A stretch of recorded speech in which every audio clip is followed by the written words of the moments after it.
Thank you all for coming this afternoon. I see a lot of familiar faces. I think maybe one or two that I'm not sure of, but I'm glad that you're all here.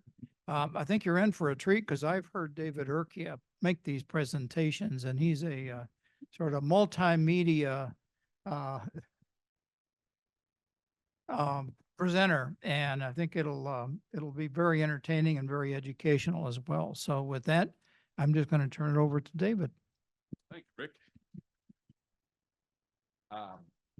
Check the lights. Yeah, thank you. Rick and I had met recently, and he'd done some genealogy work on some of the soldiers I've studied. In fact, this one here that you'll hear about. This is not a primary genealogy talk. There's some with it. This is more of a human interest talk. The stuff that I've done in looking for stories on obscure soldiers from Maine, mostly Maine. There's a few from Virginia, where I'm from. And these are men that were in obscurity until I started digging stuff. And this is a project that evolved over years, digging up the data for this one. Sometimes it's incredibly difficult to find interesting information on these soldiers beyond name, rank, and serial number, and maybe their gravesite. So that's where this one evolved, the idea of taking a Maine private common soldier, looking for ones who were local to this area. In fact, this soldier grew up in Waldo County and then met his fate in Virginia fighting around Richmond. And so that's sort of the MO of most of my research, to take that type of scenario and run with it and bring these men back to life in hopefully interesting ways. So this will be focused on that, and it will focus on the fighting around Petersburg, Virginia in 1864. This is, there's tons and tons of data in this. Civil War enthusiasts soak it up. It's hard to create these talks that are interesting to just people who are just interested in other things. So I will throw my lemonade bottle at you if you fall asleep. And feel free to interrupt. This is obviously a casual forum. There's lots of slides. I do put little intermission breaks in this talk just to remind me to look around and see who's awake. So certainly feel free to break in. Otherwise, as much as I've tried to consolidate these talks, this one still is about 45 minutes, which is not bad. In my career as a surgeon, as a professor in Richmond, Virginia, my rule of thumb was, for my audiences then, who were surgical residents who probably hadn't gotten enough sleep, if my talk was more than 20 minutes, it's over. There's no point continuing. You lose the audience. So hopefully you all have had more sleep than my former residents. So let's charge ahead here.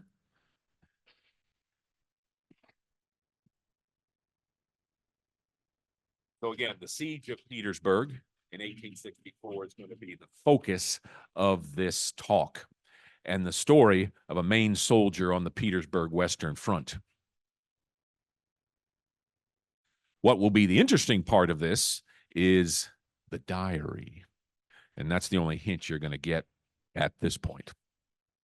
Okay, so I collect Civil War diaries, as many as I can in real paper and others digital. And it's fascinating. In fact, I'm going through one right now that I got from the University of Michigan, and I'll show you a picture of that. That is over 1,100 pages long. This soldier was a teacher before the war at a now defunct college in Searsport. And he wrote and he wrote and he wrote, and over 1,100 pages. And I've taken bits and pieces of it, and then Michigan just a few days ago sent me more pieces that I was interested in. It takes days to go through that stuff, but that's how you kind of find this stuff and most of this has not been published. So, for example, this is one of the few good old Southern boys that I studied, Sergeant Robert Towles with the 4th Virginia Cavalry, who actually butted heads with my Maine guy in 1864. And I found his diary, at least they sent digital copy from the William and Mary, a few years ago, and it was interesting to study. The diary of Robert C. Towles with the 4th Virginia Cavalry, and you can see his writing there. The original diary is in private hands, but William and Mary sent me digital stuff. That was a fascinating one. This is the one I alluded to a minute ago of Sergeant Nathan B. Webb from Sweden, Maine, who wrote 1,100 pages of his time between roughly 1861 and 1864. Fascinating, just fascinating stuff in there. He was a very prolific and skilled writer as a pre-war teacher. Many of the diaries are like that. The penmanship is amazing. Here was one of his, not one of his comrades, but from the 1st Maine Heavies, a famous Maine unit, Corporal Walter Gilman. I found digital stuff of his, also in 1864, fighting around Petersburg, and he had a little bit of a sense of humor as well. Life in Virginia, or 34 days in Grant's army in the field by a crippled soldier. He was wounded at Petersburg and sent back to Maine. This one I got from an attorney in Rockland who just had this diary sitting on his shelf for years. He was a descendant of this Sergeant Horace Weston from Jonesboro, Maine, way up there in Washington County area. And he gave me this diary. Was just amazing. And I went through page by page and transcribed it and studied his unit. He survived the war. And of course, all of us were around in the early 1990s when PBS put out their famous Civil War series by Ken Burns. And in that, it was mostly focused around 2 diaries, a Yankee from Rhode Island, Elijah Hunt Rhodes, and a good old rebel from Tennessee, Sam Watkins. Beautiful, lengthy diaries, beautiful penmanship, beautiful verbiage. And both of those men survived the war and were in the war the entire duration. So very interesting works. The one by Sam Watkins, I have an original copy. Back in Richmond, where I spent 25 or more years, there's a famous museum there at the old Tredegar Iron Works. I went through a few years ago just looking at displays, and I saw diaries in a display case that looked like that, a bit beat up, by 2 brothers who actually fought on different sides of the war. Those 2 guys, the Petties. And it was on the shelf. And next to it was a much more preserved diary by a chaplain who was with the U.S. Christian Commission that served the troops, the Union troops, during the war. So they were out there, and you'll see later on that my diary looks a lot like these diaries. So again, the idea, I'm interested in what the common soldier is thinking and doing, what were his motivations. And so the starting theme for this was find a soldier from the famous 1st Maine Heavy Artillery from Maine, hopefully close to where we live here, who fought and died in Petersburg in 1864. Take that title and run with it and see if I could find such a soldier, who he was, how he got there, and how he died. And in this old map I have from 1864 of the Western Front of Petersburg, helps us understand the geography of that battle area. So to track down a candidate, I have Maine's Adjutant General report through the war years, where I say, okay, I go to the 1st Maine Heavies and their roster, organized by rank, find me a common soldier, probably a private, and see where they lived, see where they were from. So I see this, and most of the 1st Maine Heavy were from down East Maine, not Rockland, Belfast, and Lincolnville. But here was a guy I picked out, James H. Grover. His listed address at the time of enlistment was Rockland. So all these other guys are from places, Bangor, Ellsworth, mostly down east. So I had to exclude them. My method has mostly been start at the end and work backwards, i.e., find where they're buried, find an official stone that actually has their name on it, which for privates in the Civil War who died in Virginia is not a whole lot of them. So if you find one, maybe you got something to go with. And I tramped all these cemeteries around Central Virginia, national cemeteries, where Maine soldiers were reinterred. found names, and for every 10 I found, maybe one could I find any information on them because they were that obscure. So I plugged in the name of that candidate, James Hudson Grover, into Find a Grave in this case, and boom, there he is. He pops up, born in Camden, Maine. Okay, well, that's pretty close. And where he's buried in the Poplar Grove National Cemetery, which is a beautiful national cemetery southwest of Petersburg. And there it is, a well-maintained, beautifully bucolic place way out in the middle of kind of nowhere. And I, through their cemetery registry, found good old James and his stone, well-maintained. So I got a start. I got a good start. There he is. Let's see what we can find. So just to give you some basic content on what was going on in 1864 in the East, it was Grant's overland campaign in Virginia. And the first Maine heavies, I picked up on them because of their very famous but tragic charge on the Petersburg Eastern Front in June of 1864, where they were just slaughtered. And so it's referred to in print as wasted valor, brave men on a suicide mission who got wiped out. So there were battlefield areas on both the Eastern and Western Front going on in 1864 as Lee and Grant dug in for trench warfare. And I actually have a nice... Grant's overland campaign were successful in ending the Confederacy in 1864. Grant moves the bulk of his forces south of the James River after Cold Harbor. The stalemate at Cold Harbor resigned Grant to a nearly one-year trench warfare siege in front of Petersburg before Richmond would fall in April 1865. A key to that siege would be breaking through the 50 miles of Confederate earthworks around Petersburg.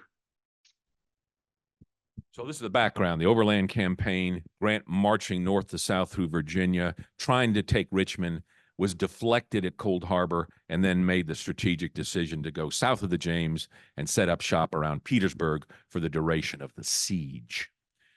And that's where the first Maine heavies come in.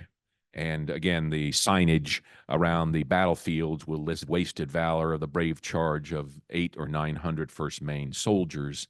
And within the first 10 minutes of the charge of an entrenchment of the Confederates called Colquitt Salient, which I have walked many times, roughly 630 men were killed or wounded out of the 850-man regiment in about 10 to 15 minutes, making it the most severe casualty event of the war.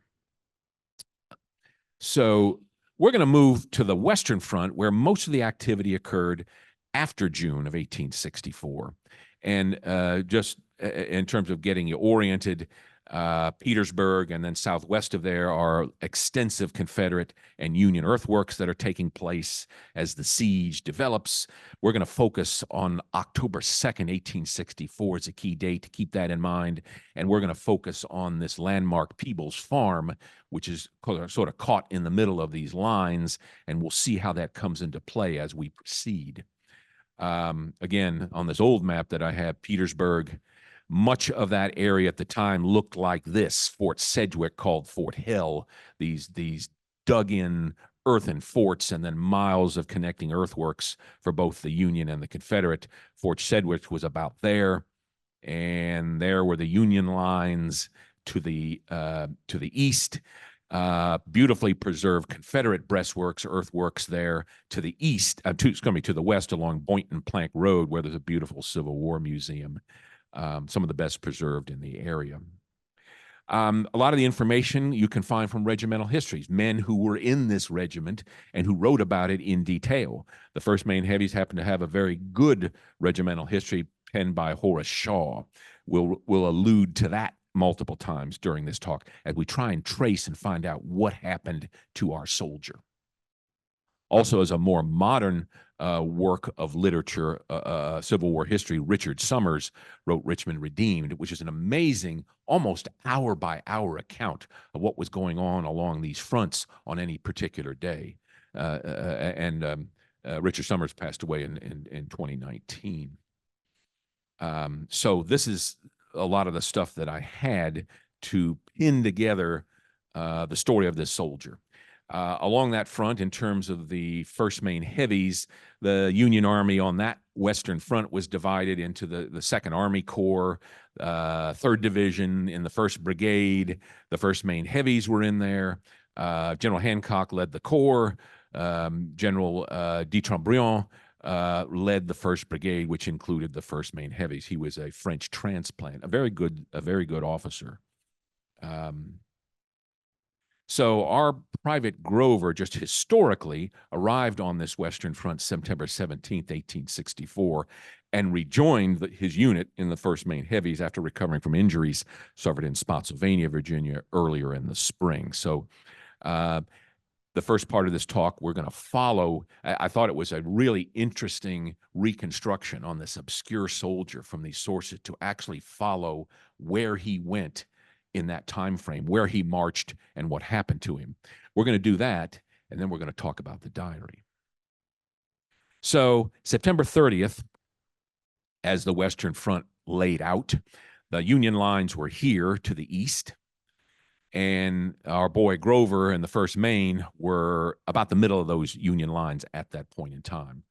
The Confederates had some small lines a little bit to the east. It wasn't their primary line, centered around Peebles Farm. Their main line were these earthworks a little bit to the west, paralleling Boynton Plank Road, which you saw a picture of on an earlier slide. So again, from Horace Shaw, he's talking about what his unit is doing. The Ninth Corps, having met with some reverses on September 30th at Peebles and Pegram's Farms, Mott, with our division, was dispatched on October 1st to their assistance, being transferred on the military railroad. The troops arriving near Poplar Spring Church late in the afternoon in a pouring rain. So Grant's what's called 5th Offensive was this particular move going on in late September and early October. He's now moving troops into position, including the 1st Maine Heavy, moving now along their military railroad down to Poplar Spring Church area, Globe Farm, and eventually Peebles Farm, as they kind of push the Confederates out of those positions. So that's their position as we get to October 1st before they're engaged in fighting. Poplar Spring Church, someone did a sketch in real time during there showing Union forces marching from the railroad out toward Peebles Farm and actually Confederate POWs marching back the other way. It was an interesting sketch. Poplar Springs Church, you see the relationship to Peebles Farm a little bit to the west. Some of the roads between them, including that pink line that's called Squirrel Level Road, existed exactly as it does now, other than asphalt. And you can follow that trail very easily. I was certainly looking for roads and trails where these men were, which ones survived, which ones didn't. Globe Tavern was the end point for the military railroad. That's where Grover and his boys jumped off and started marching toward their positions. There's even a sketch of the 1st Maine Heavies and Mott's division getting off the military railroad near Globe Tavern the afternoon of October 1st in a pouring, miserable rain. General de Trembriand also had a diary, pretty sophisticated diary, and on the night of October 1st, For the night in a large woods, surrounded by big fires kindled everywhere. We go to sleep prepared for the following day, in a battle which probably put a good number of us to sleep for their final sleep. General Regis de Trembriand, 1st Brigade. so the Confederates have been chased out of that position. The troops have set up a camp to spend the night before the next day's battle. I walked around that area. Much of the land is still rural and farm. It's most of the areas in here are privately owned. There are smatterings of Battlefield Park and earthworks, so you have somewhat limited access, obviously, to private property. But I explored what I could explore on foot, including a trail leading west here from Peebles Farm toward Union earthworks, only about a mile from the main rebel earthworks. Union troops on October 2nd would have moved that way. Our boy Grover and the 1st Maine were also moving west, although from a position a little bit farther south than where I found this trail. These are just examples of more earthworks that the Union boys built up, and actually the bulk of these earthworks were put into place October 2nd after the battle, after they chased the Confederates out of that position. But it's interesting to walk around there and see these earthworks, these beautifully preserved structures. Okay, so October 1st, our 1st Maine heavies have moved south and then west from Peebles Farm in hopes of reaching the Confederate lines. Here is in blue the Union lines. The yellow path represents the path of Grover and the 1st Maine heavies, with that division moving toward that red line, which are the main Confederate earthworks, massive earthworks. And behind them, what they're defending is the Boynton Plank Road, which is modern Route 1, because that's where supplies for the Confederates were going to get to Petersburg. One of the few supply lines still available to them after Grant had set up shop. And behind that is the only railroad link still going into Petersburg, the South Side Railroad. These had to be defended at all cost. If they fell, Petersburg falls, and then Richmond immediately thereafter. So Lee is defending this territory at all costs. Again, we see roughly the trail in yellow that our boys marched out on October 2nd to reach this area of battle roughly between Dabney and Smith Farms. Dabney and Smith Farms, just east of the main Confederate lines. So I marched where he marched. This is Squirrel Level Road looking north, and the boys would have come right down that road, minus the asphalt, and hang a right on Route 673. The road was named Squirrel Level Road at that time, and Route 673 was also called 673 back in 1864. So they come to that intersection. Now they head west along Route 673. There was only light Confederate resistance. They came to a small earthen fort called Fort McRae, expecting to get much greater resistance. They got very little.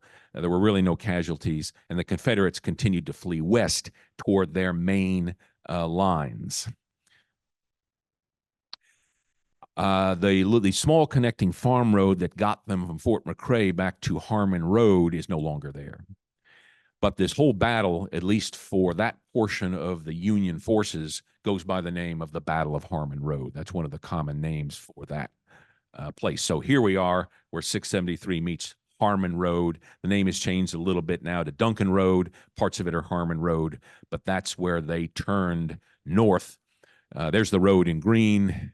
There was the path of the 1st Maine heavies, and that's where they were fighting along the road just in front of Confederate earthworks.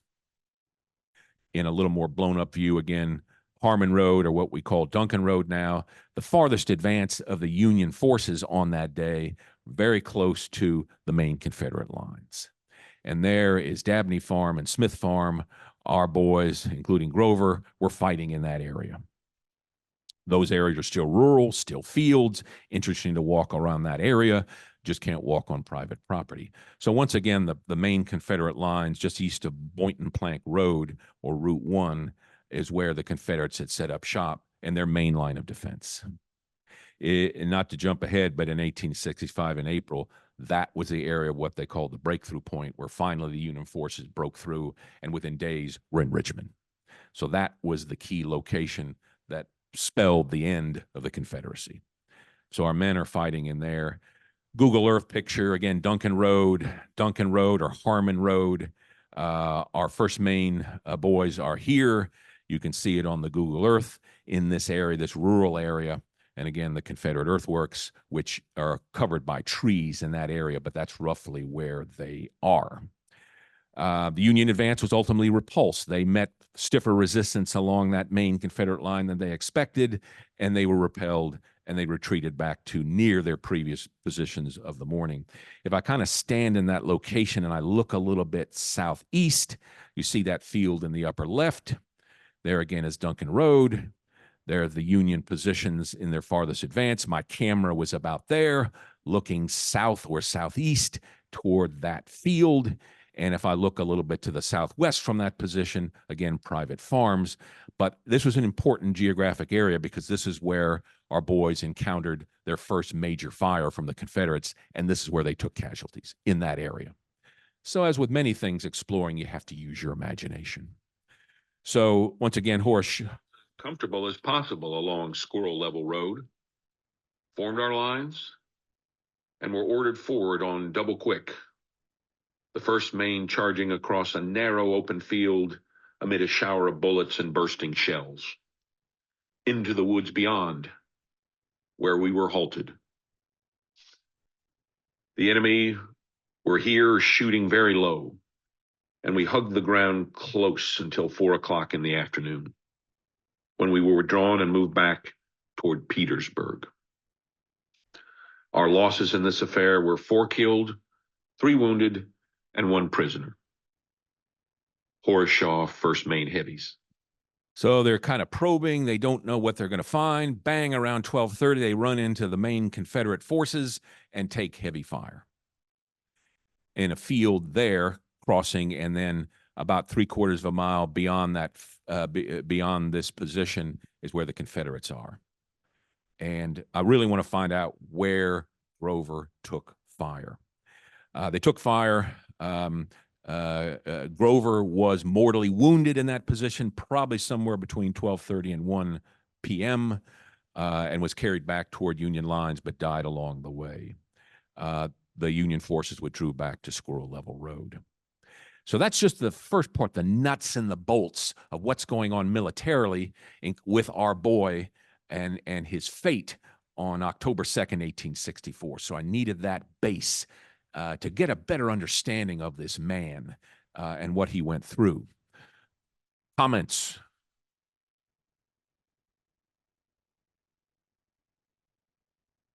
Yes, ma'am. Good, I need the exercise.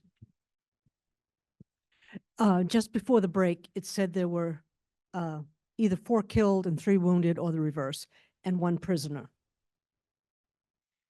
Do you know what happened to that prisoner? No. In fact, when they report casualties, and of course, this regimental history was written years after the battle.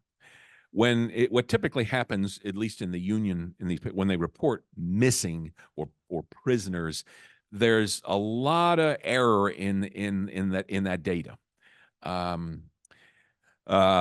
I know that my man Grover was not a prisoner. So in this particular case, I did not track down the fate of these other because I didn't know their names.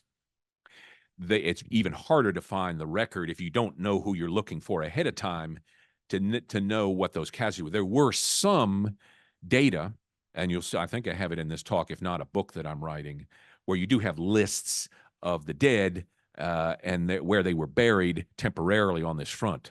But in answer to your question, no, I don't know the names of those other men.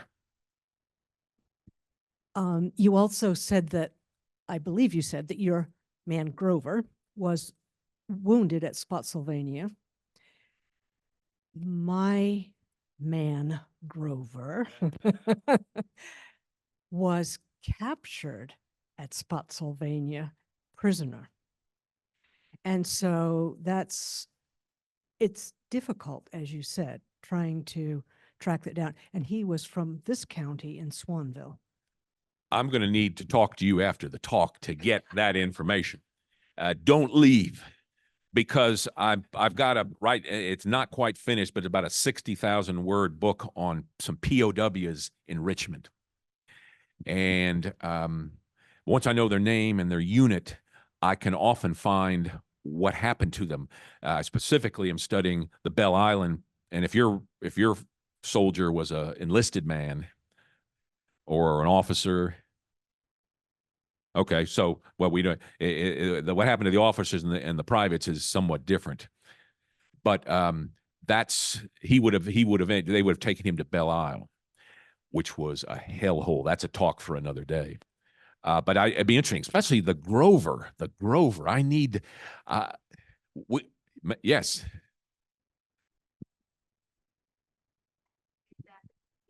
I think it was the Poplar Grove Cemetery and the stone, and it was well kept. Were you able to follow up? I mean, somebody had to be keeping up with that stone. That is a national cemetery run by the Veterans Administration. they set up, through an act of Congress in 1866, after the war, the national government set up a series of small national cemeteries around the Richmond area to reinter Union troops, because when the Union went through there in 1862 and 1864 in force and were killed, especially if you were a private, you ain't coming home. You're going to be either laying on the battlefield unburied for several years or shallow graves. The Union was moving through and did not hold territory. So they set up these cemeteries to reinter those that they could find. And so that's why I'm fascinated when I find a stone with a name on it for some common soldier, nobody. How did that, who was buried in some temporary field after the battle on October 2nd, how did that, if you call it luck, end up buried at Poplar Grove with his name? That's really a fascinating search for some of these. But in answer to your question, these are beautifully maintained by the Veterans Administration. All right. No more popcorn for you. So, what do we know about Private Grover? Just from the biography, we've seen what happened to him militarily, at least some of it. What do we know about him? And this is through searching archives and websites and things that descendants have submitted to websites like Family Search, Ancestry.com, Find a Grave. What we see, his mom, Silas Barrows, that was her name after her second marriage, was born in Camden. She actually died in the early 1900s. Of her children, James Hudson Grover was one of them, born in September 4th, 1845.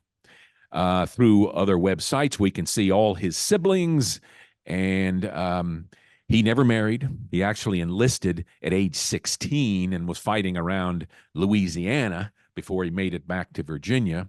No children, and if you'll look on these lists, speaking of genealogy, all his siblings died before the war. Not a one of them were alive when he went off to war, other than a half-brother from his mother's second marriage. His father was a sea captain, died at sea in 1849. So his only relative, his only next of kin when he went off to war was his mom, who remarried. And you'll see her name pop up in some of his writings. So he lived until he moved to Rockland before he enlisted in Waldo County, Burnham, way out in the northwest corner along the Sebasticook River. This group knows where Burnham is. Some of my audiences don't. Some of them don't even know where Maine is. My mother thought that Maine we didn't even own cars in this state. And she was from Indiana.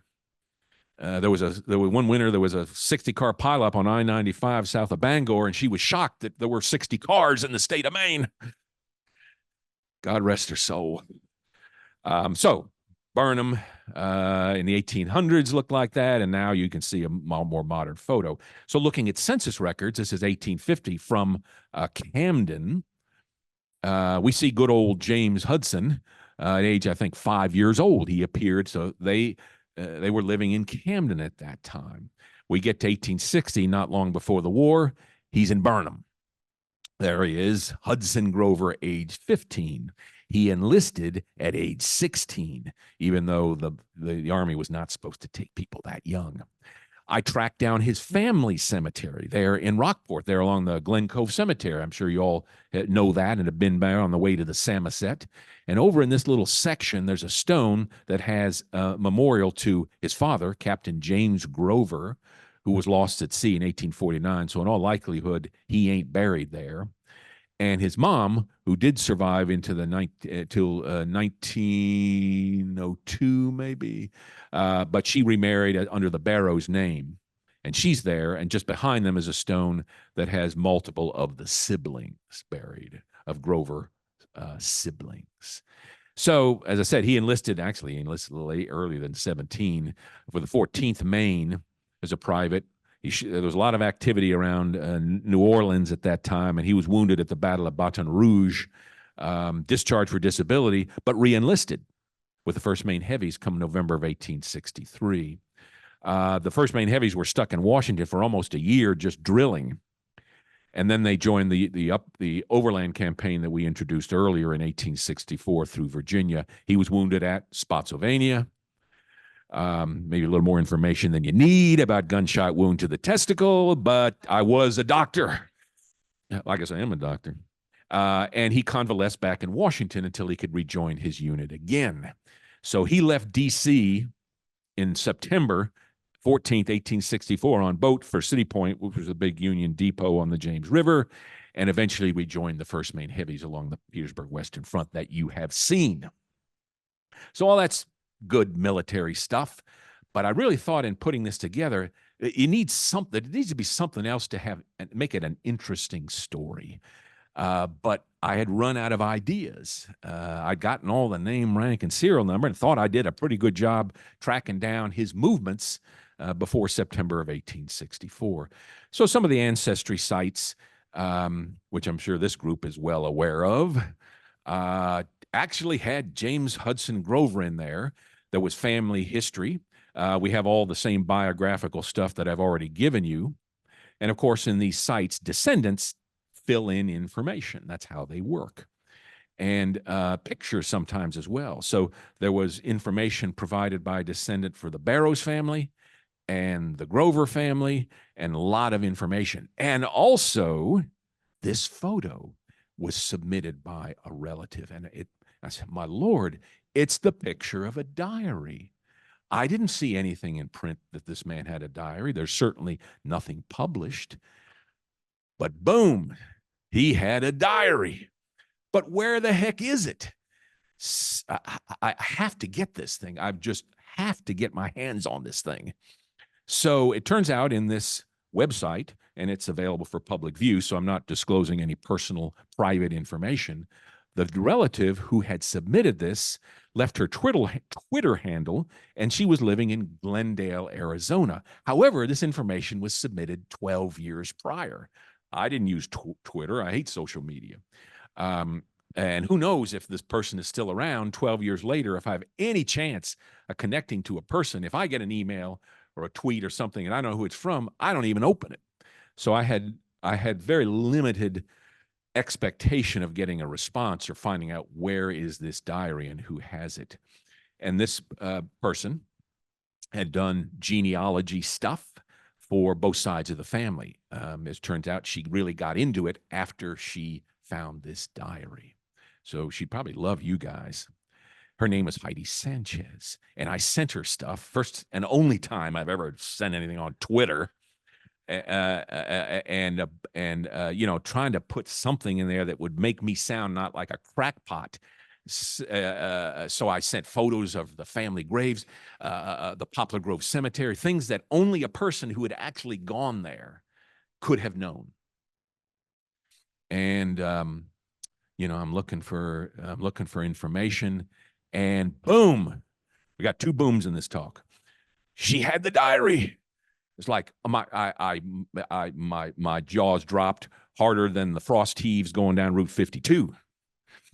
So we communicated by Twitter a little while, and then we both of us, as mature adults, decided that we just use email, and we went back and forth some emails exchanging information again, so that she would get the impression that I was a legitimate researcher. I put my credentials. I'm an associate professor at Virginia Commonwealth University, and all the things that could be verified if somebody really wanted to know who they were communicating with.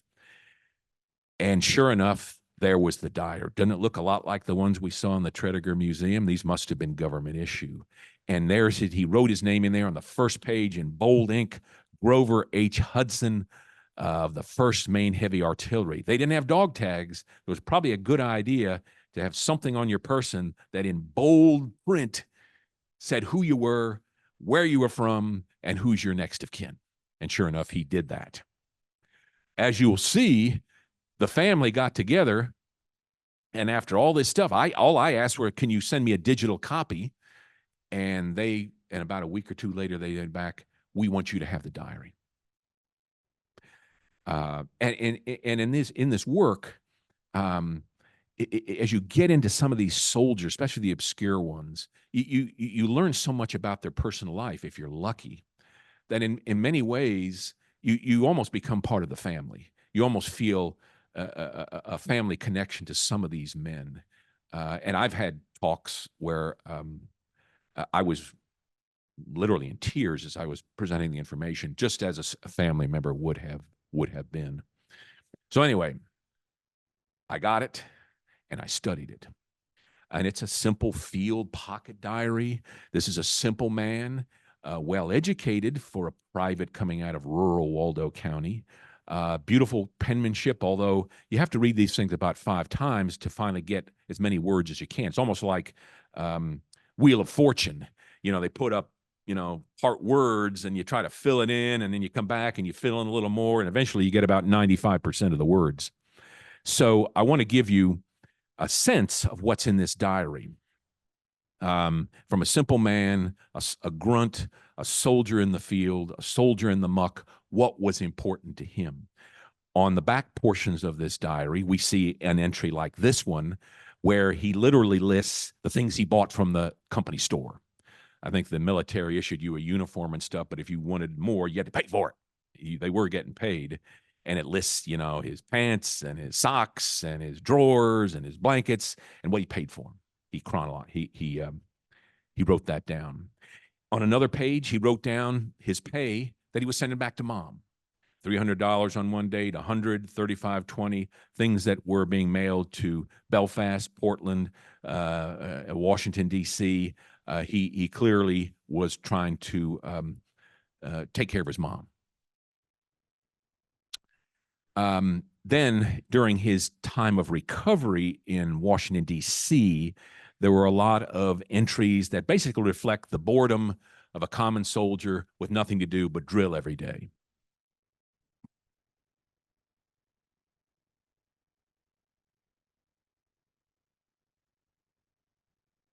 August 15th, very warm and pleasant. I am stationed at Fort Simmons, Maryland. August 16th, warm and pleasant. I am still at Fort Simmons, Maryland. August 17th, left Fort Simmons to Fort Slocum, D.C. August 23rd, very pleasant. And I went on a pass in AM. PM, I washed shirts and socks. August 24th, very pleasant. I went to the doctor this AM. In PM, I went and got some peaches and apples. August 25th, went to the doctor. PM, wounded out of the barracks into tents. You'll see a theme in this time, what's important to a common soldier: food sources, clean clothes and underwear, and getting out on a pass. September 1st, returned to duty. Received a letter from home and answered it. September 2nd. AM, I went on patrol.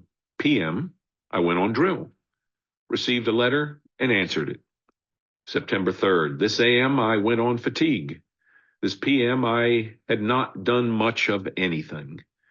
Pretty cool all day. Food, weather, clothes, that's what's important to these guys when they're not in active battle. September 4th. Today is my birth. 19 years old today. I am on picket today. This forenoon, I went and got some apples of one of the neighboring farmers. This PM, I stayed on the post. September 5th. This AM, I was relieved from picket. This PM, I drilled on artillery. At the fort, some of them are firing salutes. We heard that the rebels have evacuated Atlanta. September 6th. I rested all day. It rained by sheets.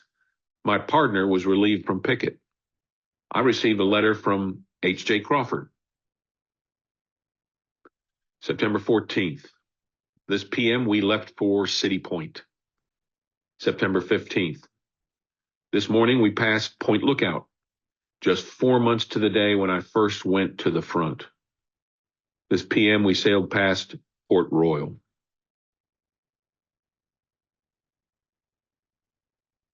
September 16th. This morning, we are at City Point.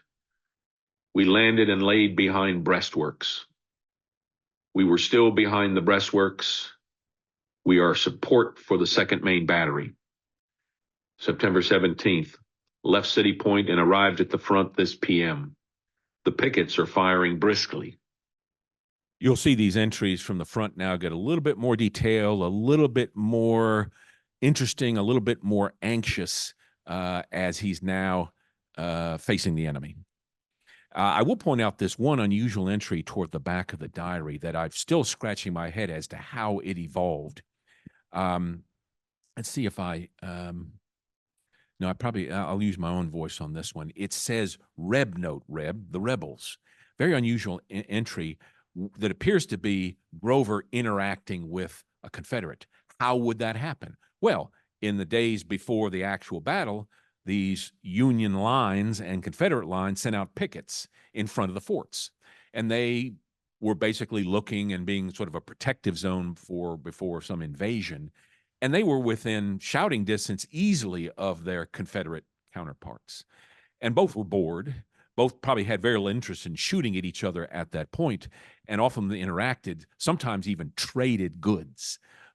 Things that the Confederates wanted, who were desperate for food, and the things that the Union common man wanted, which were things like tobacco, which the Confederates had plenty of. So in this one, it says, Reb, friend Yank, I have 7 plugs of tobacco to exchange for sugar or coffee and cheese. If you can get it, please do. So I am your friend, Reb, 4th Regiment, Florida. Or get anything eatable, cheese, pork, beef. Bring them down to the railing where I can get it handy and oblige. Good friend Reb. It almost sounds like the Confederate wrote this into his diary, which is possible if they're sitting there, on picket duty, just picking their nose. It's possible that the Reb wrote this in here to remind Grover to bring him some stuff next time he goes out on picket. On the other hand, this is in Grover's handwriting. So I sort of imagine that Grover wrote it in the 3rd person based on what this rebel soldier said. But it's very unusual. It's very unusual. It clearly reflects what's going on there in terms of trading. I found in other diaries very similar examples of the troops exchanging goods. But it's just unusual to appear in his diary that way, in his handwriting, the words of a rebel soldier. Anyway, you find in these diaries sometimes some interesting things. Now, the action is heating up. You saw it earlier when we were talking about Peebles Farm and Squirrel Level Road. And here we go with some of the activities. Camp near Petersburg, September 18th. This AM I wrote a letter and a Reb bullet came through my tent. This PM I took a nap. One of the boys that came to the regiment with me last night got wounded through the side. His name is Charlie. Rain tonight, September 19th. Very pleasant all day. This AM I stood 2 hours guard and then got dinner. September 23rd, foggy this morning. I was relieved from guard. I cleaned my gun and cleaned my clothes this forenoon. This AM I rested. The picket firing continues all the time. September 24th. One man wounded in the leg by one of our shells. This AM we moved to Fort Sedgwick. One man wounded in the head on picketing. Company K, in the head. September 25th. This morning is very warm and pleasant. Cannonading on our right. One man wounded on picket of the 17th Maine. September 27th. The sunrise clean and cool. Had fish hatch made of sweet potatoes for breakfast. PM on guard. One man wounded in the right arm slightly while relieving picket. I rode home. September 28th. The sunrise clear. Some little cannonading. One man wounded on picket of Company L. September 28th. I'm detained for picket for the next 24 hours. We had to take the covered way. September 29th. Last night at about 9 o'clock, the picket line opened with heavy firing, getting even heard with me on picket. The artillery opened and lasted until 11 o'clock. One man shot in the arm and head of Company G. He died the same night of September 28th. September 30th. Yesterday, the 29th, was pleasant. At about 4 p.m., the Rebs sent a few mortar shells into our lines. I was relieved from picket. Cannonading on the left. Now comes the 30th. This AM, we are packed for a move. This PM, about 9 o'clock, the cannonading opened. At about 11, it stopped. Had 3 men wounded. So recall, he's along the center of the Union lines and they're getting ready to move. October 1st. This morning, we were relieved from the center and came to the left. It rained all day. I got a letter from home telling me my father is drafted. I hear the musketry in the front line. Good night. His father, he's probably referring to his stepfather, who could well have been drafted even at the age of 40-something or volunteered. This is one of the few entries into the diary where he actually uses the words "good night." Remember, he's camped at near People's Farm. They are in anticipation of a great battle the next day, Harmon Road, and you just wonder if there's a premonition.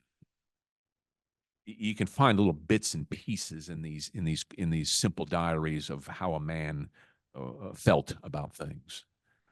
So the fateful day, the diary entry says Sunday, October 2nd, 1864. You see, there's no text because he was killed. He got up in the morning, put the date, marched off, and didn't come back. The diary would have been kept on his person the whole time. Common soldiers kept everything on their person. And we know that he marched off to that location near Harmon Road and where he fell, as we outlined earlier in the talk. The diary was undoubtedly on his person at the time he was shelled. And just to sort of Noon to 1 p.m., just west of Harmon Road, at the far Union left, when aggressive fire started from rebel works. This was the only location of heavy fire on October 2nd for de Trobriand's front lines. Wounded Grover was transported back 1 mile east toward Peebles Farm, but he died en route. We don't know the location of Longworth's farm where Grover was buried. He was likely buried in uniform in a temporary grave with a wooden cross bearing his name, taken from his diary. Either that cross or his retained diary allowed name recognition at the time of the 1866 reinternment at Poplar Grove Cemetery. As you said, they don't have dog tags. Some have paper identification that they put in there before battle. He had a diary. If there was time at their initial burial on a farm, they could put a wooden plank with a name, and whether it would survive 2 years in Virginia weather is unclear. But the fact that the vast majority of soldiers were reburied as unknowns tells you that the identifications did not survive the war. His did. In this fluid battlefield where there's really not time to do much in the way of burials because of continuous Confederate shelling, you just sort of picked a convenient location for burial. And I did find a log of burials at Longwood Farm, and his name was on it. Lucky to find any type of record at all from some of those temporary field burials.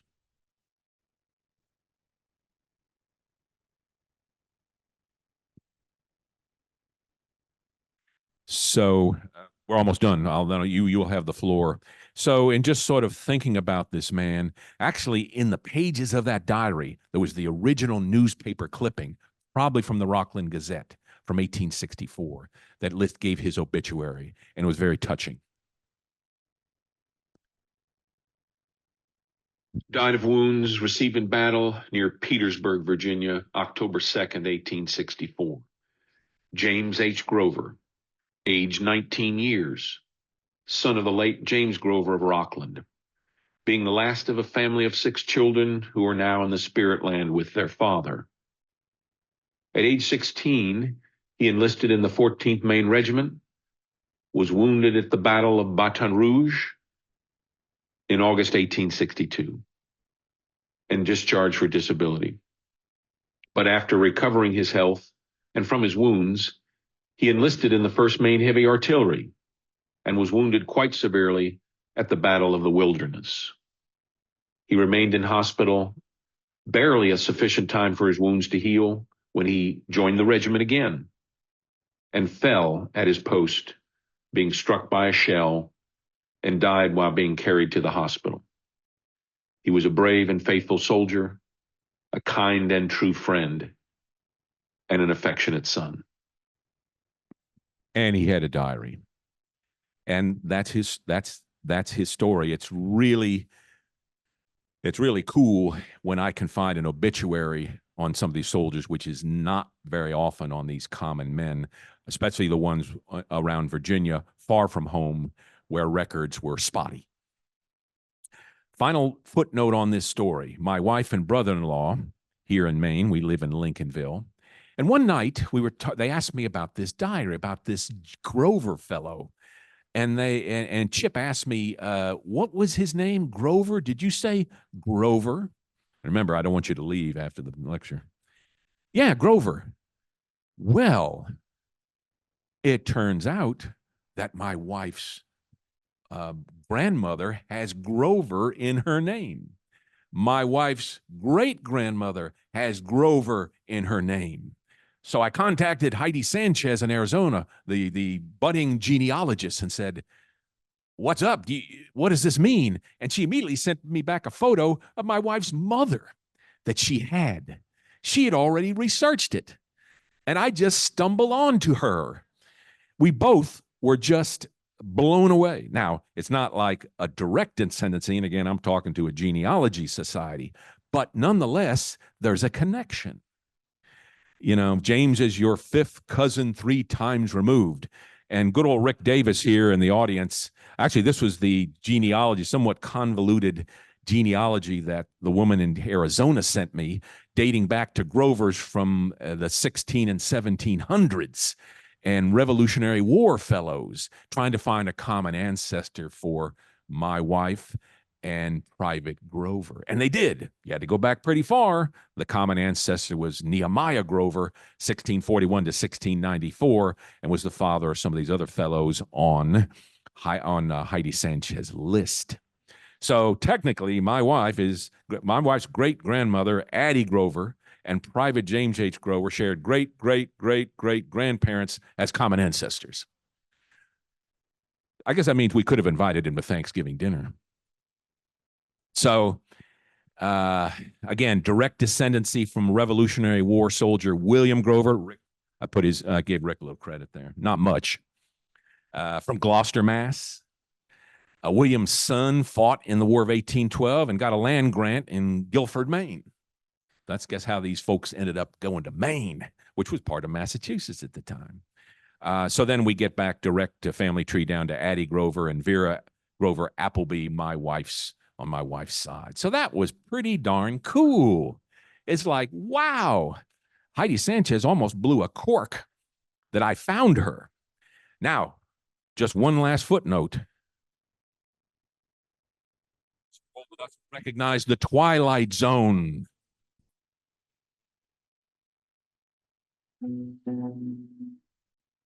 Private Grover, killed in battle October 2nd, as we have seen. Dr. Urquia was born October 2nd. The wedding anniversaries of my daughter and mother and father-in-law are also October 2nd. Yes, her parents were married on October 2nd. And actually, a Confederate soldier that I studied in Virginia was killed in battle on October 2nd in Trevilian in Louisa County. So I thought that was pretty cool. So here we have the diary and the tombstone at Poplar Grove Cemetery, reunited for the first time in 158 years. So that was my tribute to the man from Maine. And that is that. Don't you leave, Miss Grover. Comments? I'm just wondering, how did these diaries survive? We don't know for sure. I found an example of another soldier who actually was killed in the same shelling as this Grover there in Petersburg. And his brother had written that after he was dead, they searched his body, took away documents and anything that was in his pockets, and it said specifically, then they sent it back to family. That was from the battlefield. So that was one soldier in the same situation. So the Union had an amazing system of supply and transport at that time on the Petersburg Western Front. The City Point Depot on the James River was an engineering marvel by 1864. It was a massive port created out of nothing. And they built their own railroads to go right down to where these troops were fighting. So they had letters going back and forth. You saw one example where Grover was responding to a letter and he's in a trench. And so the stuff was, the Confederates were not so lucky. Those guys were hanging on by what teeth they had left by 1864. But in answer to your question, they had a very elaborate system that could then take stuff from City Point to any point up and down the East Coast.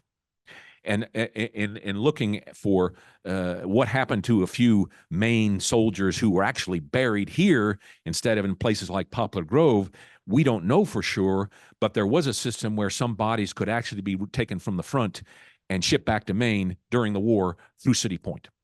They had to be embalmed first. And there were embalmers that followed the army and charged $300 to be embalmed. So mostly only the officers. So you'll see a lot of officers buried back in Maine, very few privates. In fact, some officers prepaid the embalmer before the battle. So there was a way. For Grover, we can only speculate. I suspect what happened was one of two things. He was probably buried in his uniform because that's where they what they did. No coffin. Without the coffin and without air around him, these documents survived pretty well in an anaerobic environment. You can dig on a landfill in Rockport and probably find at the bottom of it a well-preserved newspaper from the Kennedy assassination that you can read. But so he's either buried with it, and at the time of reinterment, they mailed it back to family, or it was taken from his body at the time of burial and sent back to his mom, because he wrote his mom's name in there and her address in Burnham, Maine. And they had a way of doing it. And so if that scenario, his little grave marker would have had to survive with his name on it those 2 years, which is possible. So one or the other. Yes.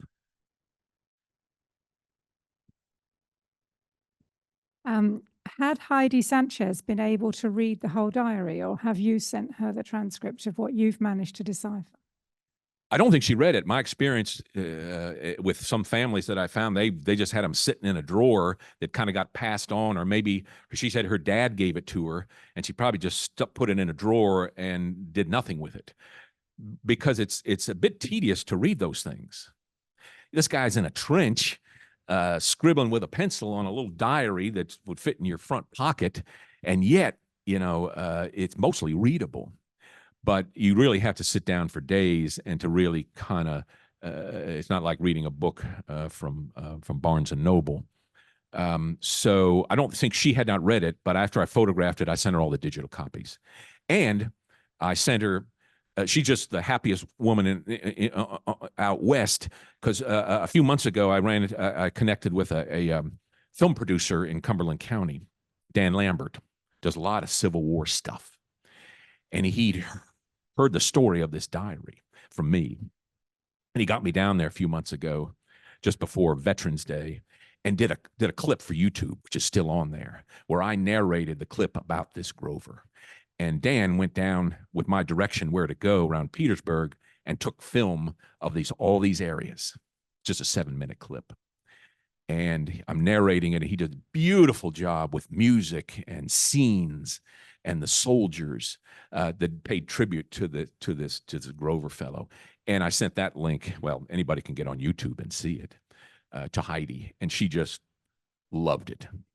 Her words were, when she sent me email, "I am so glad we sent you that diary." And that's what I've done for other families here in Maine. These obscure soldiers they knew very little about. I transcribe the diary and then fill in all the information, hundreds and hundreds and thousands of words about the man that I could find in their regiment, and send that back to the family. One of them, it was a great Christmas present this year. They shared it with their whole family, stuff that they never knew about their ancestor. Thank you very much. Oh, I'm sorry it'll cost you.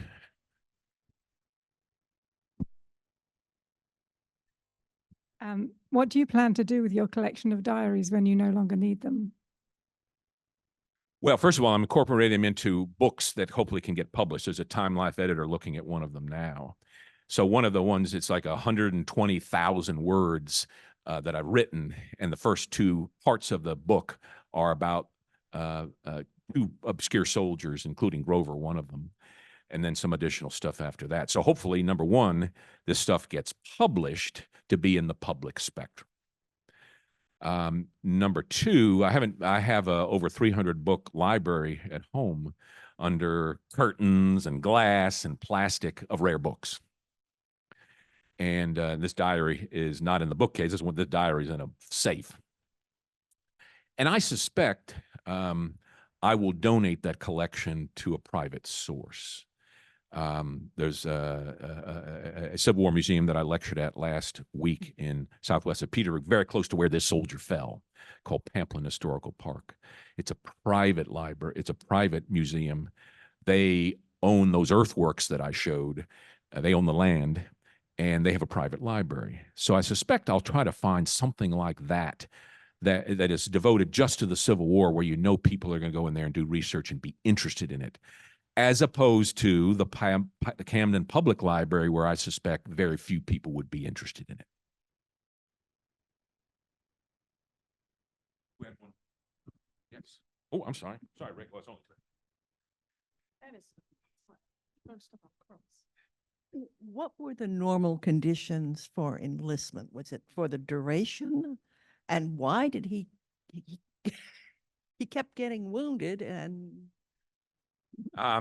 actually, one of the parts of the book that the Time Life people have, the 3rd section, is on the motivation of the common soldier, which is trying to do the answer why. The normal term of enlistment for the Union was 3 years. So most of the War of 1861, most of them that lived, most of them that died of disease, went through 1864. A significant percentage of them re-enlisted. In fact, the Maine archivist that I ran into a year ago gave me stats on that, how many re-enlisted. So in the South, they were so desperate for men, they originally had, the war was supposed to only last a few months. There was a few-month enlistment and then a year enlistment. By 1862, the Confederates were so desperate for men, they passed a law, nobody leaves. You're in for the duration. Either the war's over or you die. So a little bit different. The Union did adopt its own draft system in 1863. So there were some Mainers that came in as draftees by 1863. Before that, they were all volunteers. But the part of the book that I've written is on motivation. What drove these common soldiers to do this? And I won't tell you why. It's obviously a mixed set of motivations, but there's some very common themes, especially for the Maine boys, who were very far removed from geographically from all the stuff going on before the war in the South and the border states. So it's very interesting. Grover is obviously motivated. It's interesting, in the diaries, almost none of them write why they joined. What was their motivation? It surprised me how devoid many of them, not all, write anything about why they fought, why they joined as volunteers. It's a real head scratcher, and neither did Grover. But you look at his actions. He enlisted a year or two before he was even eligible. He fought in Louisiana, wounded, discharged, decided to come back, wounded, sent out on disability, probably could have gotten out of the army at that time, went back to Petersburg. It could be, you may have something there. I did find a writing by at least a Confederate man who enlisted, and it basically, he said, I joined because I really didn't have anything better to do. I'm paraphrasing, but there were a few like that, but most had much more lofty motivations. Most of the ones in the Maine Adjutant General report, the privates, are 18, 19, and 20. Most at that age are single. But yeah, I mean, if you're working a farm in Burnham, you might want to go for some glory and adventure, at least what you think is glory and adventure. And this soldier Webb, who had the 1,100 pages of diary mentioned, was had a great perspective on that, saying everybody assume there's glory in these glorious names of Richmond and Savannah and all these things. And he wrote, once I got there, I found that it was just a muddy pasture, a grog shop, and basically just a bunch of slog with very little beauty and glory. But they didn't know that. I think a lot of the motivation was also money. You're going to get paid. There wasn't no money in Burnham. I mean, monetary motivations were certainly there for some. children joined up. And the ancestors that wrote this diary, he had 4 kids at home when he joined from a farm in Sears. Well, the ones that really feel sad, the ones I saw that joined who were living in Urquia County, and there's no social safety net in Urquia County in the 1860s, and they left a wife and family destitute with very little means of support. They can't do the physical work. He had 5 children. He died when his wife, his probate was insolvent. But in those examples, it probably is not money, because even the Union had trouble paying its troops on a very irregular basis at times. So although you saw Grover pen what money he sent back, it wasn't a lot of money. And for the Union troops, especially from Maine, clearly, I broke my statement, clearly the main motivation that they said and was written about was, I'm fighting to preserve the Union. Money is way down on the list. It's on the list, but it's way down in terms of being mentioned. Some definitely did, but you're looking at the most common things written, it was preserve the Union. And on the South, it was very simple. The famous historian Selby Foote made this statement in the PBS series.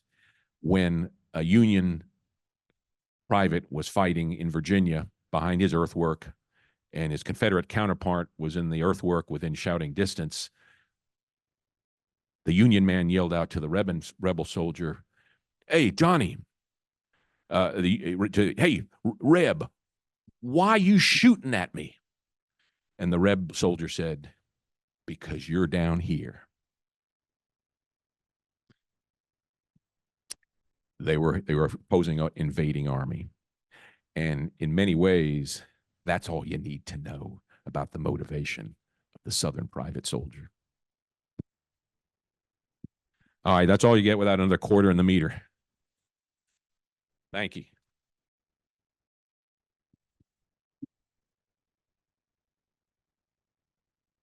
Where's Mrs. Grover? All right. Thank you, everyone. And thank you, folks on Zoom. I have one small announcement. This was something that somebody brought to my attention. This was, I think, in an AARP magazine. Yes. So it says the National Archives is looking for Americans with the dying skill of reading cursive handwriting.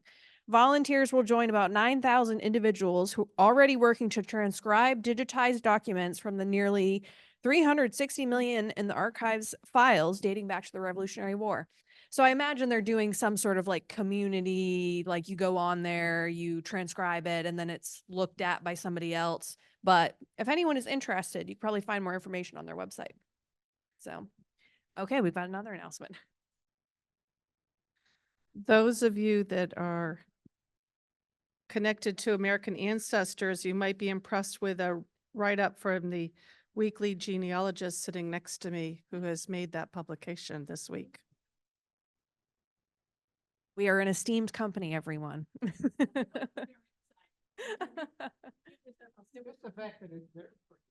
Yes. There was a query, they do the whatever it's called, it does every week they do a query and they ask questions and you answer it, then you can make a response. The question was, what's your connection with New England Historic Genealogical Society American Ancestors? And I wrote that I was a 50-year member. And then I wrote at the end, and that's what's in there about that I went there when I was an 18-year-old with my mother and was the youngest patron in the. That still counts. That still counts. All right. I will end the Zoom and hope to see you all next month.